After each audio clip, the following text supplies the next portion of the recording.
Wow.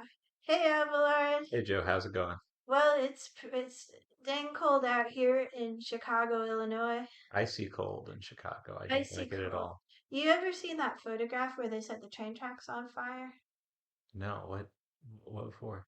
to because the trains get cold.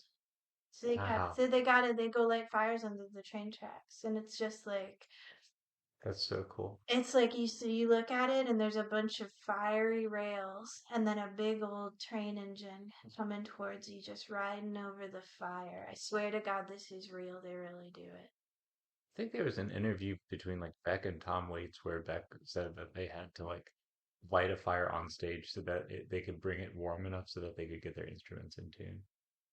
Oh, Yeah, that's so dedicated of them. yeah. I actually, why didn't they just play out of tune? Well, listen, some of us are saying like, oh, I love Arnsters and Neubauten. Oh, I love Merzbow Pharmacon. Yeah, But some of us like to hear pop songs in tune. Hey I guys, what are you talking about? hey Philip, we're getting ready for you to come on. Do you need anything from us to make this easier for you? Hey Joe, hey Avalon. Hey Philip. Ah, n- ah, no, I think I'm fine. You're ready? You're gonna be great. You're gonna Oh, yeah, deep breaths. There you go. Just It's pretend gonna be okay, right? it's gonna be incredible. Just pretend that nobody's there. Okay. And when we're ready for you, we're gonna put the sign up. And when the sign comes up, then it's all you. And you just, pretend that you're in one of your message groups and Yeah. someone just asked you, like, what's so great about Moby Dick? Yes, it's gonna be just like that, right? Mm-hmm. And you just gotta say the things that you would have typed, you just say them out of your mouth. What I say 'em out loud like I'm saying 'em out loud like it's a big show. Yep, that's Okay, it. Okay, you ready? okay, Okay, okay. we're gonna call it when you see the thing. Okay, so I think you can do it. I think you can do it. I I think think it'll you be fine. can do We'll just cut it it. Yeah. out if you can. Fantasy art history with Abelard and Joe. Well, welcome to Fantasy Art History with Abelard and Joe, everyone. Today we're going to be talking about the incredible work of the artist Yoshitaka Amano, who created many of the character designs and concept arts for many of your favorite video games And or light novels. light novels too. Yeah, Vampire Hunter D. That was a light novel. Yeah. Oh.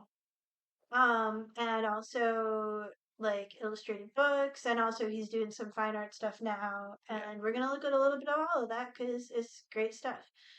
But before we get to that, we're gonna take a little detour into the world of literature. Single Jim. Jingle, jingle, jingle. Phillips Literature It's Minute. that. It's, Start! okay. Okay. All right.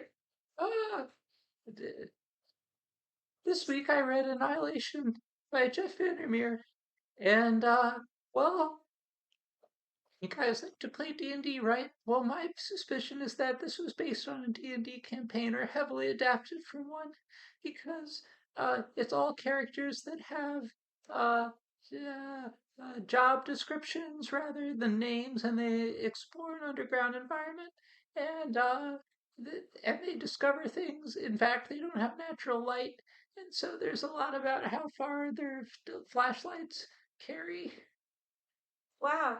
Was it a good book? 8 out of 10. Phillips Phillips Literature Literature. Minute. Done. Done! Oh, I think you did great.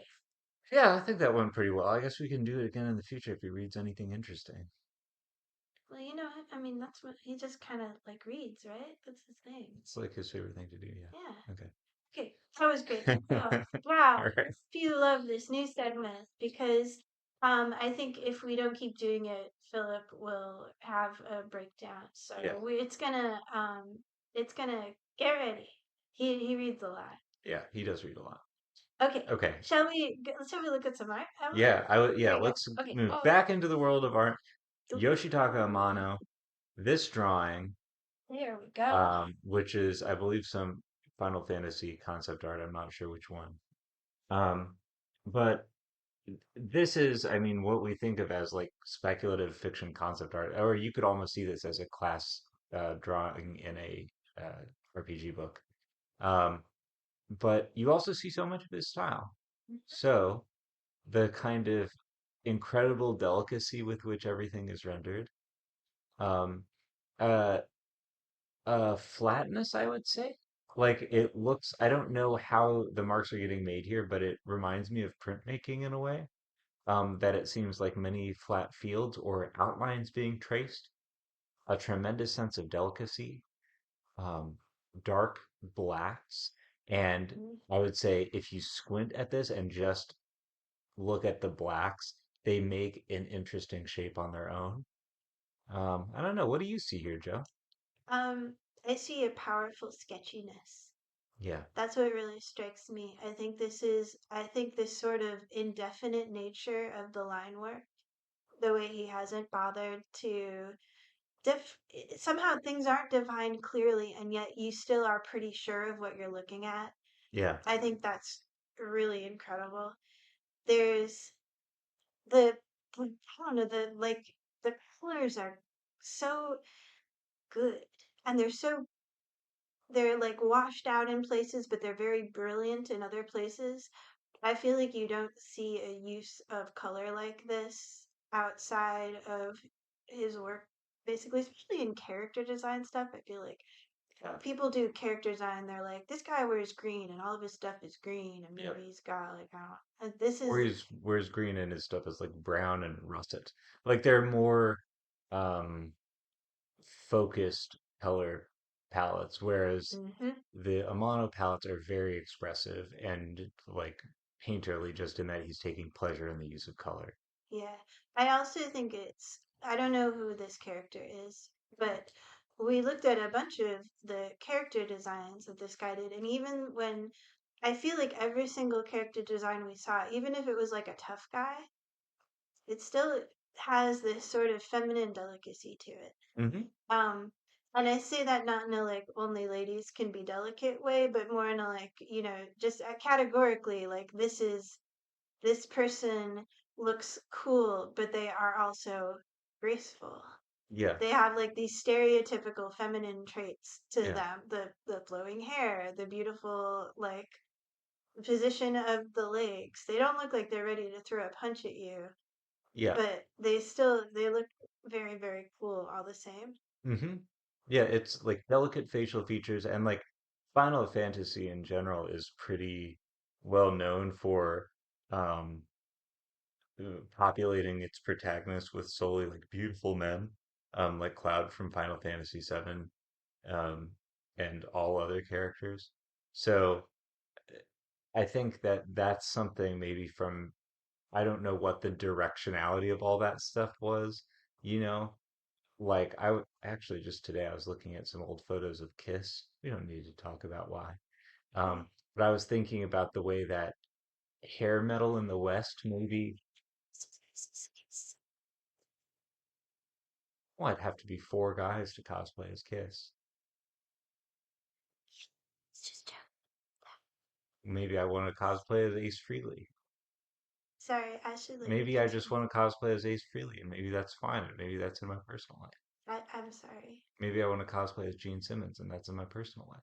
Anyway, but I was thinking about the kind of movement from hair metal in the West to visual kei in Japan, and I wonder if Mm. any of that made it to Amano, because at the time of these early um, Amano paintings, this early illustration, right, in the 90s, I think you would think in maybe you see this in anime, but I think a lot of anime stuff was still ultra masculine. Like Hirohiko Araki talks about how men had to have big, thick eyebrows in the late 80s and 90s. Um, so I wonder where this stuff is coming from, you know? hmm Yeah, could I don't actually know that much about it, so I bet it came from somewhere though. Maybe it's not so much via hair metal, maybe it's more via like glam rock. Yeah. I just don't know. Could be anything. Could be that this just was just like when someone was like, "We got a bunch of fantasy characters." This is just what he thought of first. Which you've played of some Final Fantasy Played games. some Final Fantasy. So what does it look like? How does this translate to the computer screen experience? Well, the games have always prioritized being like technical showcases. Um, so it depends on which game the at any given time in 1997 or whatever, Final Fantasy VII was the best looking game. And then in 2001, I think Final Fantasy X. Right. Don't call me out on my timeline here. Final Fantasy X was the best looking game. If you look at them back at them now, they look really crummy, but they were great for their time. Um, and even very atmospheric, I would say. Final Fantasy VI has beautiful, beautiful pixel art. Um, and the games now, as with a lot of culture, it's eating its own tail, so they're releasing like the Final Fantasy VII remake, which is extremely beautiful, uh, 3D graphics, Hmm. and like luscious production values. So that's what you're getting.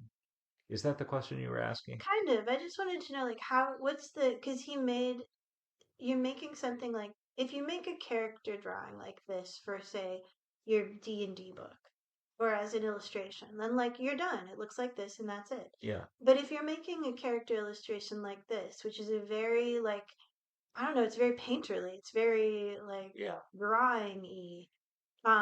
The, like, how I guess what I'm asking is, does this all carry over into the computer game at all? That's a great question now that I understand it. Um, it's uh, it's actually really interesting because I think if you look at the work, it's very difficult to see the relationship between what's on screen and what's in this drawing. I think it's really about mood and illustration, kind of like the kind of early concept drawings for like a fashion collection or something. It's just Hmm. about setting the tone. It bears very little relation to what the characters actually look like. He does a lot of drawings from Terra, where from Final Fantasy VI, where she just has a different hair color. Like she just doesn't look like the character from the game. Cool. Yeah. Yeah, that's cool. Shall we look at a different thing, Yeah. which I think is also Final Fantasy related? Yeah. Here we Yeah. go. Viewers, if you're looking at this on your phone or even on a small screen or almost even on a big screen, this is not the best format for this. Joe, did you say this was on his website? Yeah, so I recommend visiting Yoshitaka Amano's official website, at which he has a nice big version of this that you can look at and download. Yeah. And plus a bunch of other pretty great art for looking at. And I recommend you do it. Like, I'm gonna try to like blow this up a little bit. Hmm. I'm gonna try to scroll this Yeah. so we can see Yeah. some of the details here. It's fun. We don't need to necessarily be in the shot, but yeah, we could just kind of like go through here. Yeah, this is a map. Yeah. I believe this might be a Final Fantasy related map, but I have no idea. I don't know when he did this. It's just amazing though. And again, this is like, I think you see a little bit, I don't know how much of a relationship, like you get a little ukiyo-e style in the previous image, and this looks like the Japanese screens that use gold as their background texture. Yeah. You read old Jinichiro Tanizaki in Praise of Shadows. He talks about how the use of gold in Japanese art is for interiors that are heavily shadowed, lit by candlelight. So if you put them Oh. under electric light, they don't really read the same. But if it's under just a little bit of light, you just get these glints, I bet. Yeah. Yeah, this sort of treatment of a map where, like, the map is there, you can see the green landscape and all of these little bits that you can get in and explore, but it's also framed in this incredible way. And there's this sexy lady in the middle that's kind of just decoratively hovering over it, and then Yeah. this scary black shape to her. Like, all of this stuff looks both like is a could be a thing. Like that black shape to the left of the lady. Is that a dragon? Is it a bird? Yeah. Does it matter? Is it just an incredibly graceful and captivating paint splotch. The fact that these things work in both ways is really fascinating to Mm. me. I also I also extremely enjoy in this the mix of sort of realism and non-realism and like flat color and not flat color. So like the flat gold of the parts that Yeah. presumably would be water on this map, which is totally just this graphic flat Yeah. paint. Splendid decision to make Yeah. that gold. Contrast that with the like animals and people that are hovering over it that have fully painted like lights and colors, and the paint is mixed together, and the paint has in certain areas a sort of really messy like physical texture to it Yeah. almost. And that serves, even though the gold is really really like bright and like there's a lot of it, the fact that you have these like painted surfaces, they come forward. They're sitting on top of it. So you have this like depth that builds up naturally, and it's so good to look at. Yeah. And there's so many different ways of drawing within this one image. You have this sort of like if I wish I could zoom in more on these little map bits. I don't know if I can though, but there's a sort of like there's like little isometric almost cities in there.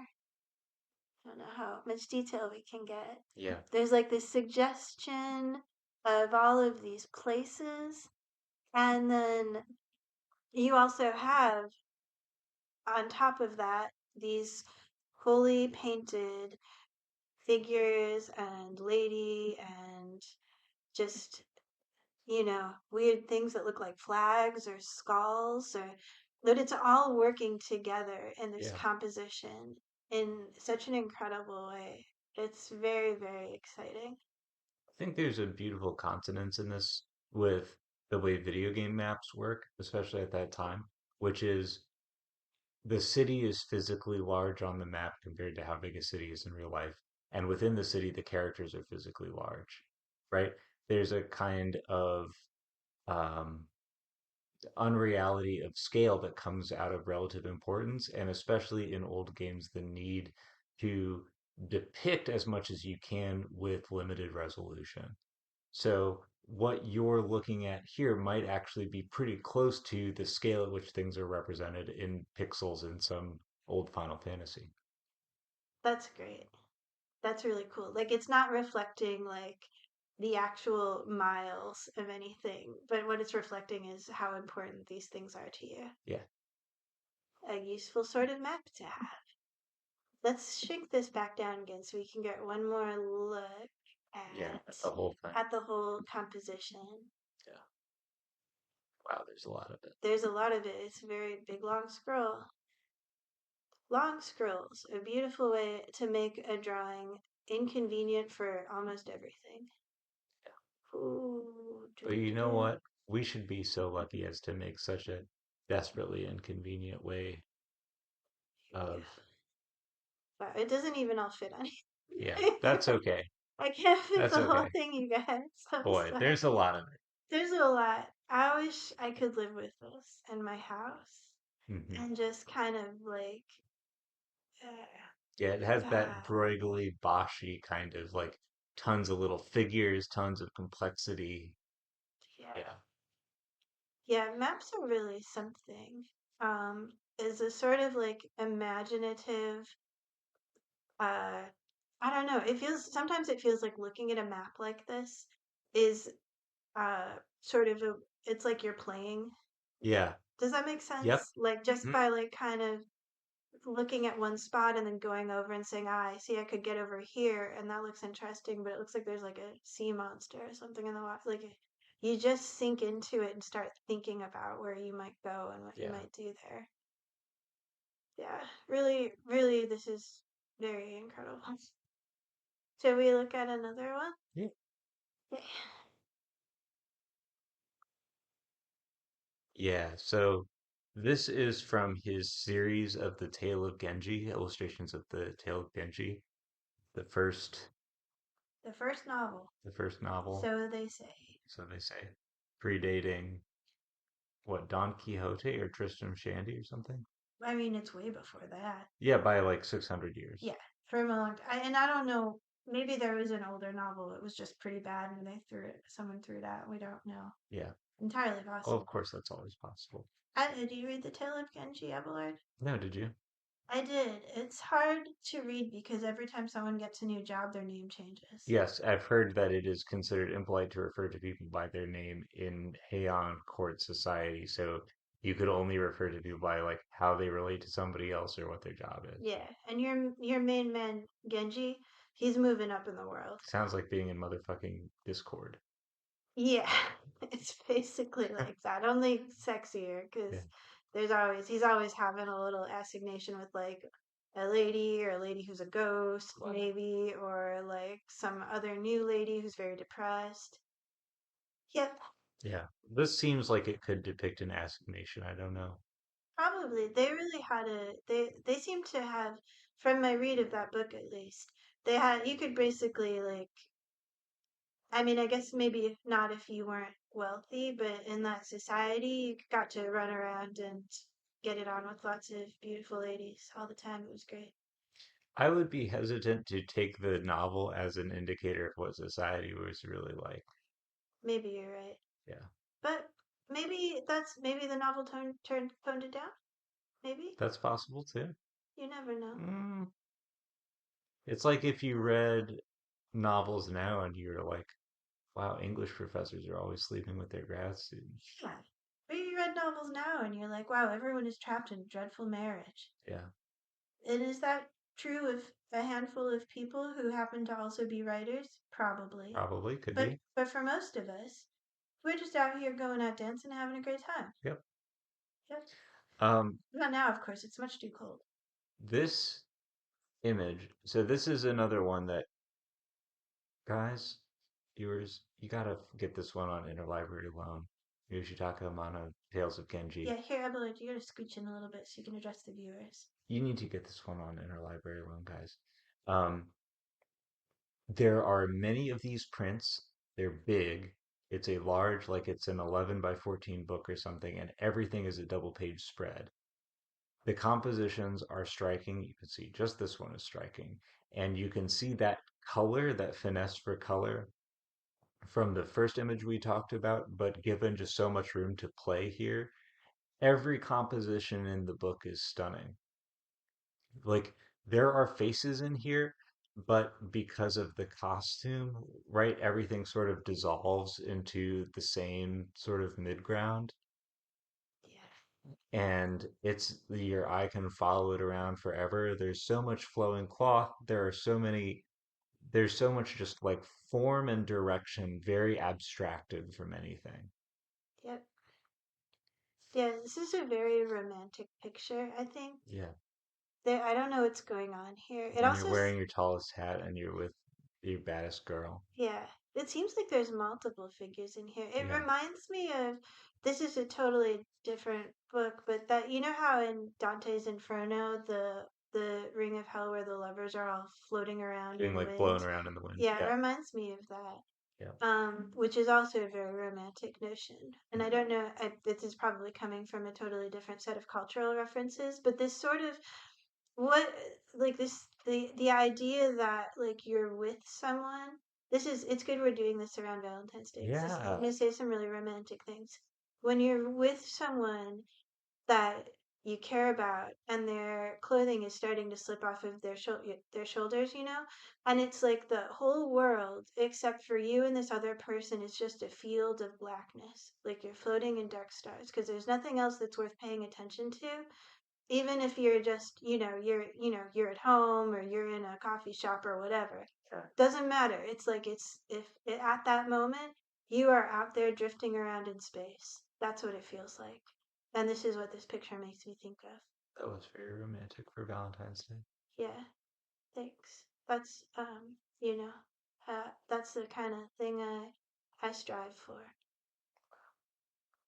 We want to see one more. Yeah, let's see one more. Is it romantic? Is it going to be insanely crazy instead of being romantic? Okay. Ah! What happened? God, I was so calm and dreamy. Ah, No, yeah. This isn't Valentine's Day anymore. This is something else. This is something else. This is every holiday in the world at once. So, what are we looking at here, Joe? What we're looking at here is some of Yoshitaka Amano's like current day work. Like this is I don't know if he does still like stuff for video games or movies or whatever, but he is doing a lot of, fine art that you would put in a gallery, which is gotta be great for him because he can do stuff like this, which frankly incredible. Yeah. Um Again, go check out his website. There's a bunch of other images that are in this sort of series, and every single one of them is pretty amazing. Yeah, this is totally overwhelming. Like it physically overpowers you by the intensity, the brightness of color, the kind of kaleidoscopic quality. Like there's nowhere for the eye to rest. There's nowhere the eye is naturally drawn to. You just can look anywhere, and there's an infinite amount of stuff for you to look at. I have never seen an image composed this way. Yet it still hangs together, right? Hmm. Like it's not just It's not it's just not a a bunch of mess. junk. And you can also see you can see other elements of his like drawing style. Like it's not like he's abandoned everything he ever did to do total abstraction. Like Yeah. the figure of I guess that's a woman in the Hmm. foreground, that's like recognizably the style that he draws in.